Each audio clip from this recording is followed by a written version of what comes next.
I can give like your listeners a couple easy examples that they can start incorporating into their Sure. Yeah. You should. daily life if you want. Yeah. Let's do it up. Okay. So first I will say, because I didn't say this, but how you emphasize the nasal breathing. Like nasal breathing is what stimulates our parasympathetic nervous system, which is the rest and digest. That's basically like the part of the nervous system that we want to try to reach throughout the day because of our daily life. So we're always in a sympathetic state, which is a stressed out state. And our body cannot tell the difference between stress. Like we as humans categorize stress into like, well, this is workout stress. So that's a good stress. Well, now I'm in traffic and that's road rage stress. Well, now I'm going to work with my coworker. So that's a different type of stress. But our body just sees stress as stress, whether it's good or bad. So how breathing throughout the day through your nose is very important to just try to keep yourself in a more parasympathetic state. As soon as you open your mouth, it elicits a stress response, which is why I like to really emphasize the nasal breath, because some people will breathe in through their nose and then exhale through their mouth. But when you open your mouth, it elicits that stress response. So that would be step one, just getting used to doing the full nasal inhale, nasal exhale. So once you build that awareness, I'll just go over a couple different ones. So box breathing, that's the first one that I found. It's a cadence breath, which just means it's an even inhale, even exhale. And we also add the holds in there. This one is a little bit more advanced because of the hold, but because it's the first one I learned, it's the one that's closest to my heart. So I'm going to teach you guys. So it's just a 1-1-1-1 ratio. So if we have a 4-second inhale, you're going to take a deep breath in for 4 seconds, and then you hold at the top for 4 seconds.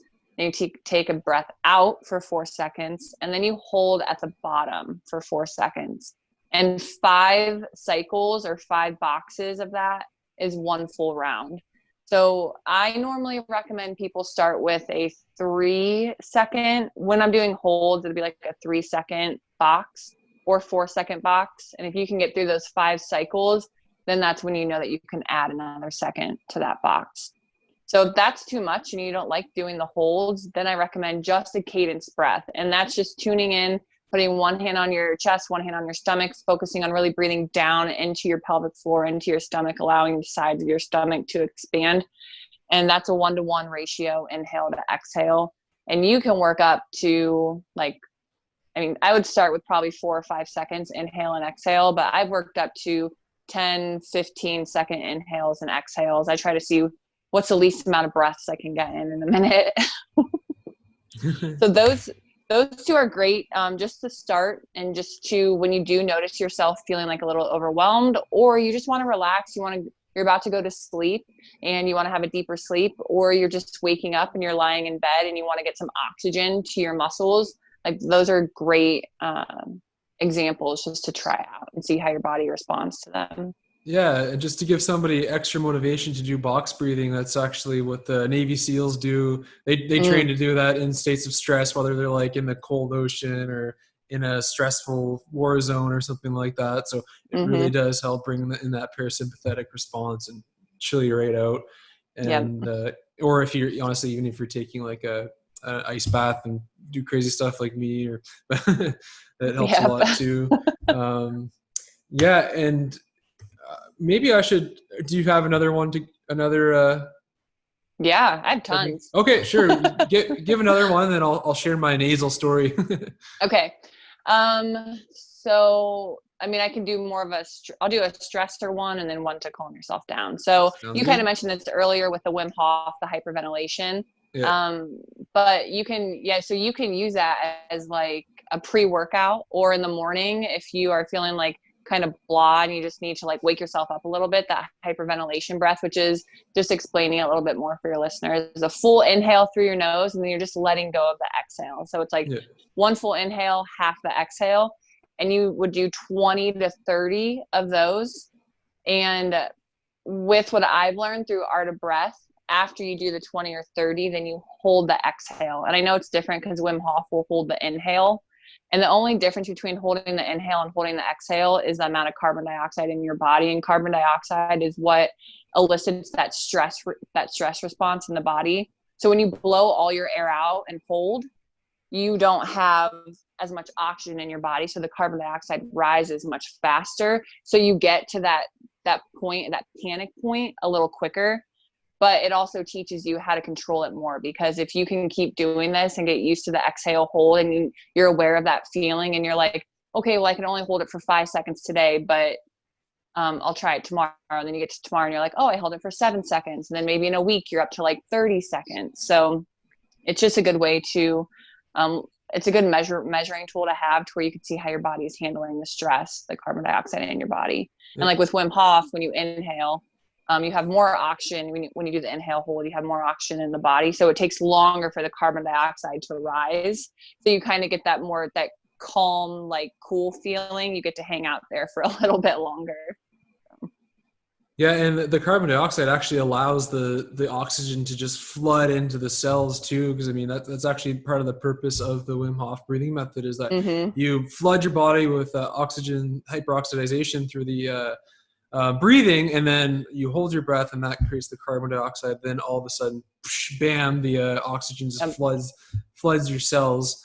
And the way I actually do Wim Hof, I don't know if it's the proper method or not, but the way I learned is do 20 to 30, or some people even do 40 breaths, and then you actually let out naturally the last breath, and then you hold as long as you can, and then you do another deep breath in, and then you hold that inhale, and then for as long as you can, and then you let go, and then you repeat it to her like one or two more times. So I guess there's different ways of doing it. So the point is of actually just doing it and finding a way that works for you. Even if like you're just getting started, even if you just do 10 breaths just to try it, you're still going to feel something. But yeah, try to aim for that 20 to 30 mark. Yeah, so there's it's called a step up protocol, and it's something, when I first took the Art of Breath course, I was doing it every day, and it kind of combines all of the three: the cadence breath, the hyperventilation, and the exhale hold. And you start, so I'll give, for beginners, you would start with a 3-second inhale, 3-second exhale, and you do that 5 rounds.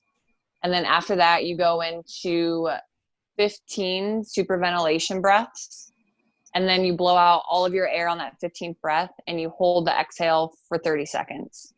So that's round 1. Round 2 is a 4-second inhale, 4-second exhale. You do that 5 times. Then you go into 20 superventilation breaths. You blow out all your air on that 20th breath, and you hold for 30 seconds. And then round 3 is 5-second inhale and exhale 5 times. 25 superventilation breaths, blow out all of your air, and hold for 30 seconds. And I invite your listeners, or if you're watching this, to try that out for a week. Just do it in the morning. That one takes about 5 minutes. And just notice how you feel throughout the rest of your day. Like whether you have more energy, less energy, more calm, more focused, like just notice how you feel if you do that every day for 1 week. That's awesome. Thanks for sharing those techniques. Do you have any others you want to share today, or up to you?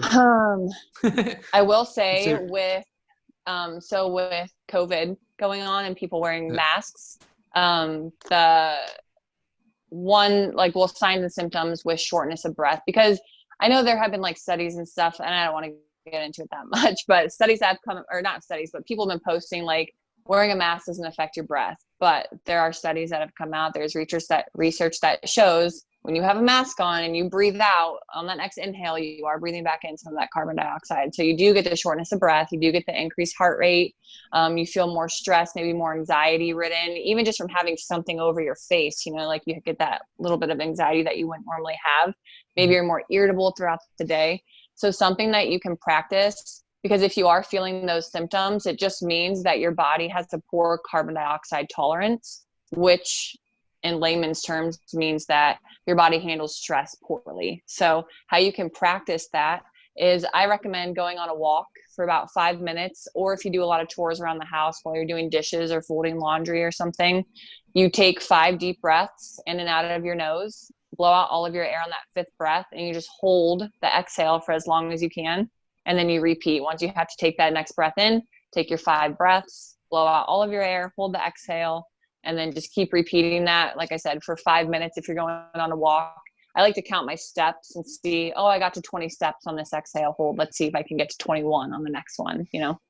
And that just gives your body a chance to build up the carbon dioxide tolerance, so that when you wear the mask, hopefully you don't feel like as much of those stress, like shortness of breath, increased heart rate feelings, you know?